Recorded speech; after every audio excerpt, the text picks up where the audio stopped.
നമസ്കാരം, ടാരോനാഥത്തിലേക്ക് എല്ലാവർക്കും സ്വാഗതം.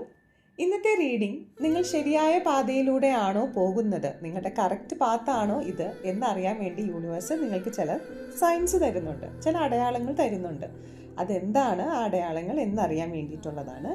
നിങ്ങൾക്കിന്ന് ലഭിച്ചിരിക്കുന്ന കാർഡ് നൈറ്റ് ഓഫ് കപ്സ് ആണ്. ഈ കാർഡ് ഒരു പോസിറ്റീവ് കാർഡാണ്.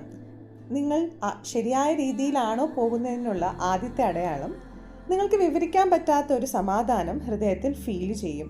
പുറത്ത് എന്തൊക്കെ വെല്ലുവിളികൾ ഉണ്ടെങ്കിലും എല്ലാം ശരിയാകാൻ പോകുവാണ് എന്നൊരു ഫീലിംഗ് നിങ്ങൾക്കുണ്ടാവും. ഇനി രണ്ടാമത്തെ അടയാളം, നിങ്ങളുടെ ഇൻറ്റ്യൂഷൻ അതായത് അവബോധം ശക്തമാവും. സ്വപ്നങ്ങളിലൂടെ യൂണിവേഴ്സ് നിങ്ങളോട് സംസാരിക്കും. ഇനി വേറൊരു അടയാളം, നിങ്ങളുടെ സൃഷ്ടിപരമായ കഴിവുകൾ സ്ട്രോങ് ആവും. സംഗീതം, ചിത്രരചന അതുപോലെ എഴുത്തിലുമൊക്കെ കൂടുതൽ നിങ്ങൾ ആകർഷിക്കപ്പെടും. അതുപോലെ തന്നെ നിങ്ങൾ നിങ്ങളെ തന്നെ സ്നേഹിക്കാൻ പഠിക്കും. ബുദ്ധി കൊണ്ടല്ല, ആത്മാവിന് എന്താണോ വേണ്ടത് അത് നിങ്ങൾ തിരിച്ചറിയും. യൂണിവേഴ്സ് നിങ്ങളെ ശരിയായ വഴിയിലൂടെയാണ് നയിക്കുന്നത്, അതിന് യാതൊരു സംശയവും വേണ്ട.